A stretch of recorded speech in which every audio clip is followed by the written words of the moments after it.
Well, hello, friends. I'm sitting here with Alfred on my lap. Do you want to say hi? No, you just want to sit there and give your seashell purrs? Okay.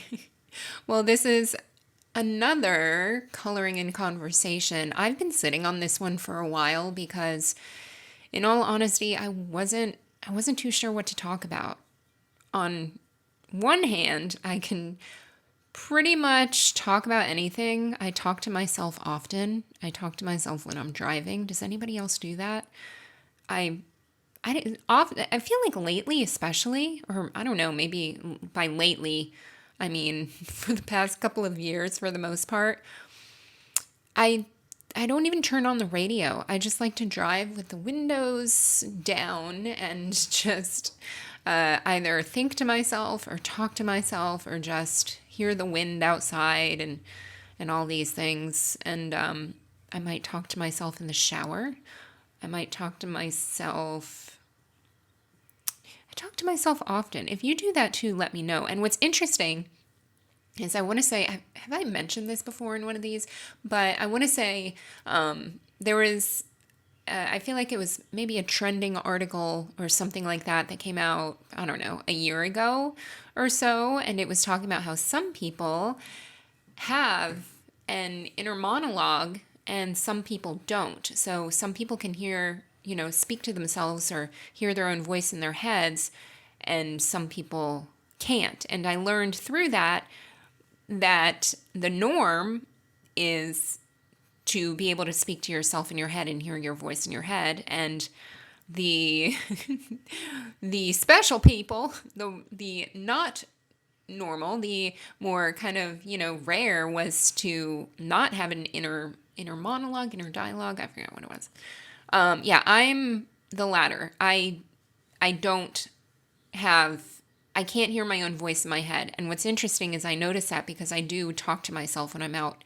I don't know, even if I'm out at the grocery store and I'm in an aisle looking at something, and I'll instead of speaking in my head, I'll actually say something out loud like, oh, those are weird ingredients. I mean, whatever. I'll just say it out loud. And it's funny because you know how sometimes, well, at least this is what I've observed, but older people, like elderly people and older people, I feel like I kind of observe them doing that more often in stores and things. And I don't know if it's a combination between them just not giving a crap and like I mean, they're just living their life and saying what they want, or if as you age you kind of have less of the ability for that inner monologue to just kind of speak to yourself in your head. This is totally irrelevant to what I decided we're going to talk about today. But yeah, let me know your thoughts on that. Or if you have, which one are you? Do you have the inner monologue? Do you have, okay, Alfred, make up your mind, honey. What do you want? He's getting a little feisty. All right. So, for today, you could see I'm coloring Ronin, by the way. This is from our very first coloring book, the coolest cat coloring book for humans of all ages.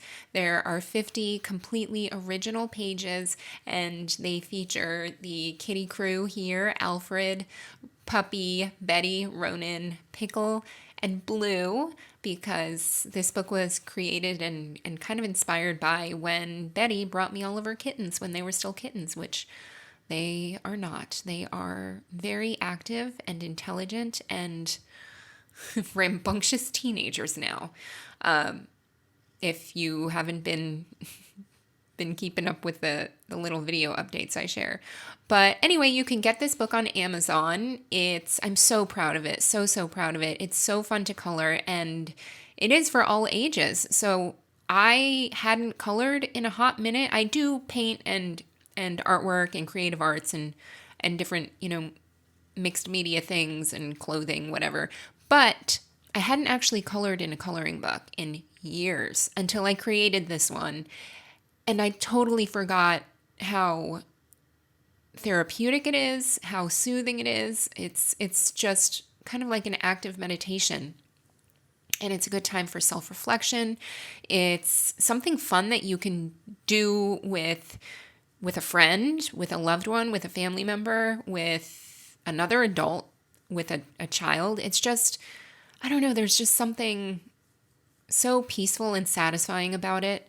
And yeah, so you can grab yours on Amazon if you want to color with me, if you like these coloring and conversations, and I'll keep them going if you do. And I know I've mentioned it, but stay tuned. Make sure that you subscribe to the channel or the Meowling List newsletter on catladyfitness.com, because there is another coloring book coming out. It's been in the works. It takes quite a while to put them together, especially because this next one is going to be double the size, and it has a really, really fun and actually educational theme that I'm so excited to bring to you, and again, very, very proud of. So there is no set release date for that yet because it is still being put together, but I'm aiming for summer of this year. Definitely summer, and that could be anywhere between May and August.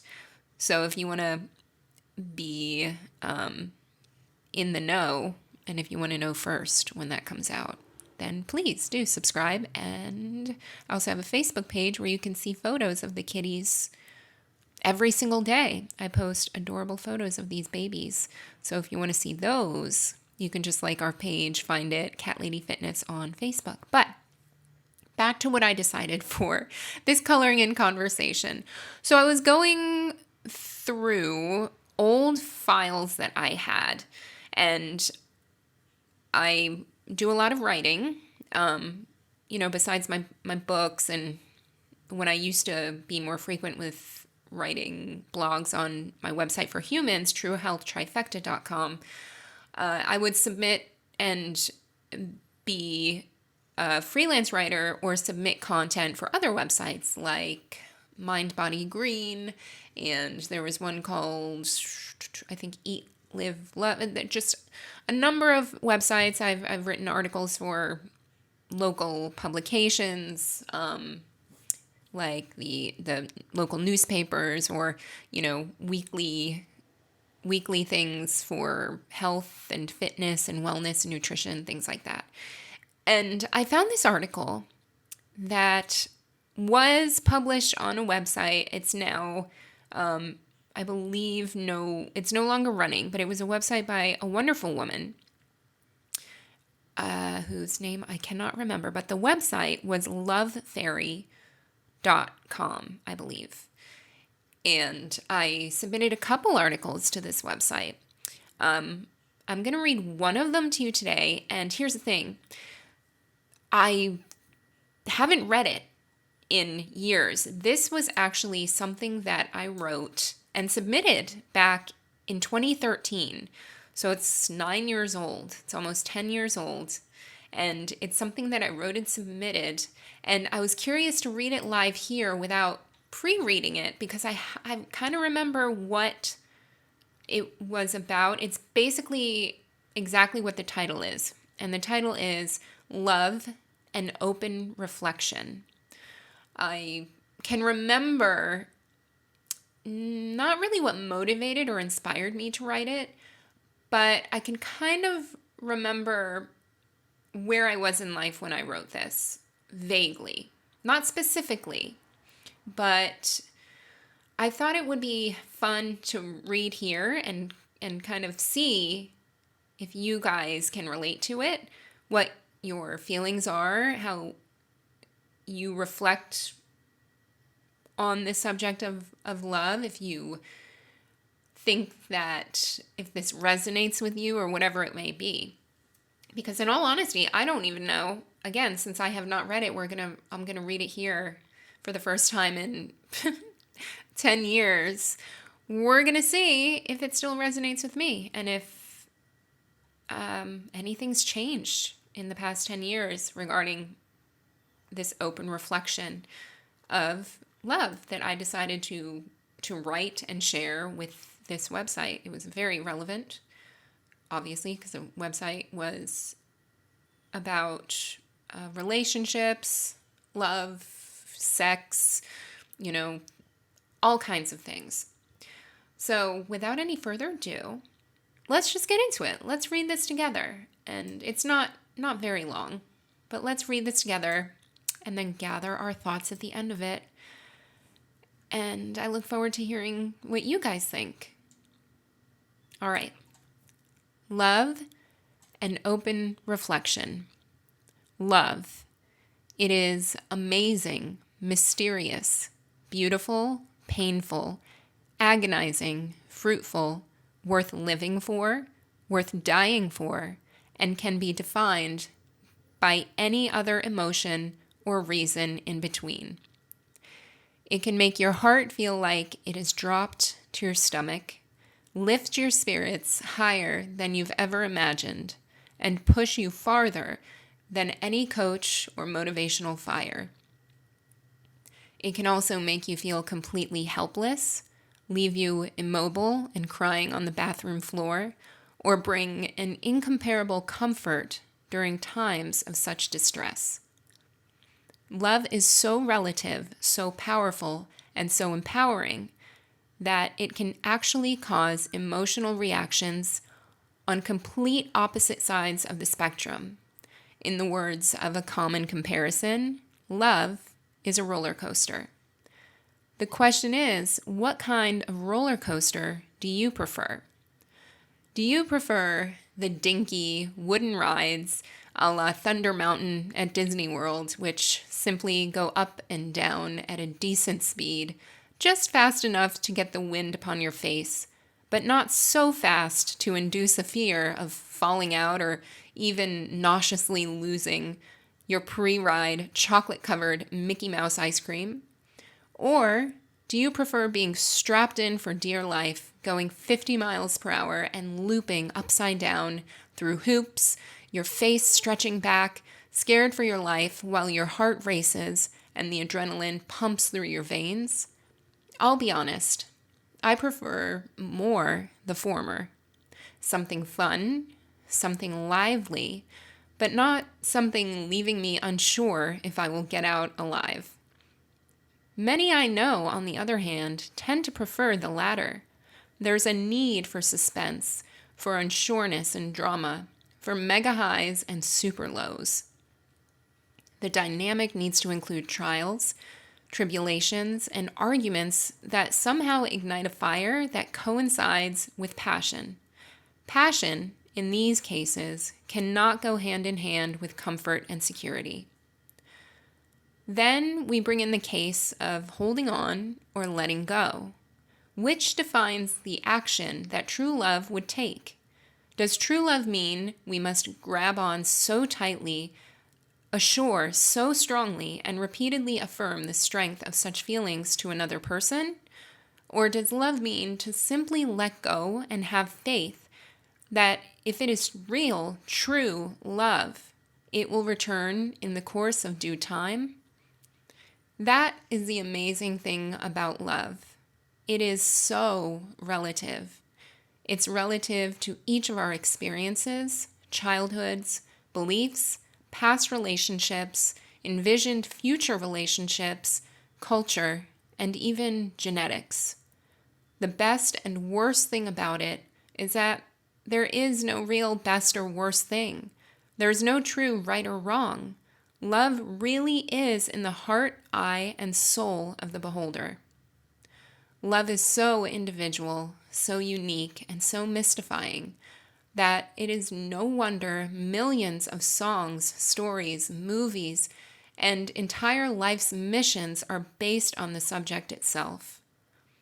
It can be an embrace, a kiss, a flower, or it can be holding back, closing your eyes, and walking away. Sometimes love hurts, but why does it hurt? Why would we allow ourselves to be so vulnerable at times, only to permit the risk of being abandoned?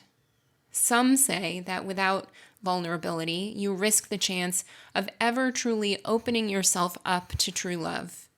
Some say that unless you expose your heart completely to another, regardless of the possibility of agonizing heartbreak, you will never experience deep, soulful love. This openness to vulnerability is a roller coaster in itself. And even for those who prefer the dinky wooden ride, sometimes what you prefer is out of order and the waiting line is detoured to a ride where you're strapped in, upside down, with music blaring and twists and turns. And the only thing that gets you through it is having your hand held by the person you love, going along on the ride beside you, reassuring you that everything will be okay and it will be over soon. Love is acceptance of one another and perseverance through change. Love is coming together as two strong entities to build and grow something even stronger. Love is making it through the crazy roller coaster together, through the unexpected things life throws, and knowing it was all worth it in the end. Even after all of this, one thing is for sure. Love is a beautiful mystery worth all of the reflection in the world. So there you go. That, I'm happy to say, I feel like I still could have written that today. So that's reassuring. I do have this belief, I heard this years ago, gosh, maybe over 10 years ago, 20 years ago, that people don't ever actually change. They just become more truly themselves. And I love that. I think that that's so true, that you don't actually change. You just kind of hone into yourself, your true self, who I guess that can align with who you're meant to be ultimately, which could be, that's a totally different conversation. That could be about whether things are fated or you are the creator of your own destiny and life. I think it's a mix of both. I think everything's pretty much on a spectrum and a mish-mash and all that. I mean, if you couldn't tell by by this piece of writing I wrote 10 years ago, it was just a reflection. It's an observation. It's kind of like a seesaw, and you go back and forth and consider all the different angles and consider why some people, oh, okay, puppy, you agree? Why some people might, there's cats jumping on my desk. I love them. Times like this, though, kind of wish they'd take it down a notch. But yeah, it's a way to just understand better, and that's all there is to it. So that was my reflection about love 10 years ago, and I have to say that it still seems to align with, I don't disagree with it. It's not really just like what was put in there. There's no right or wrong. It's not trying to pinpoint a thing or teach you something. It really was almost like poetry in an article. It was just putting thoughts out there, a reflection, an observation, period of thoughtfulness put on paper. So I hope you guys enjoyed that. I really look forward to hearing if you gained anything from it, if anything resonated with you, if you feel the same way, what kind of love you prefer, if you feel like you've shaped and grown into yourself to where your preference of what love is has changed or matured or lightened up, or however you would describe it. If you maybe had a bad experience in the past and learned to set your own boundaries and respect yourself, and came across somebody who aligned better with balancing you out and being compatible with you and having that mutual respect and love, ultimately. I'm just really curious to learn about what you guys think and what you guys have to share. So please feel free to keep the discussion going and do so in the description below. I'm so happy that I found this and that I had this opportunity to reshare it. If I do post it up as a blog post or something like that, I'll make sure to link it in the description. Let me know if you think I should. Otherwise, I hope you guys all have a beautiful day. I hope you enjoyed this coloring and conversation and my artwork of Ronan with his palm fronds on top of a notebook. I appreciate you guys so much. Thank you for being here, for listening, and a little token if you did sit and listen to this whole thing. Make sure you give the video a thumbs up and also leave me an emoji below. Let's see, maybe just the cat heart eyes emoji or the cat kissy face, so I know you made it this far. Thank you so much. Have a beautiful day. Have a beautiful week and month. And I hope this year is treating you great so far. I'm going to go tend to these kitties because I just realized that they're probably freaking out because it's dinner time. But I will see you guys very, very soon in another video. Bye.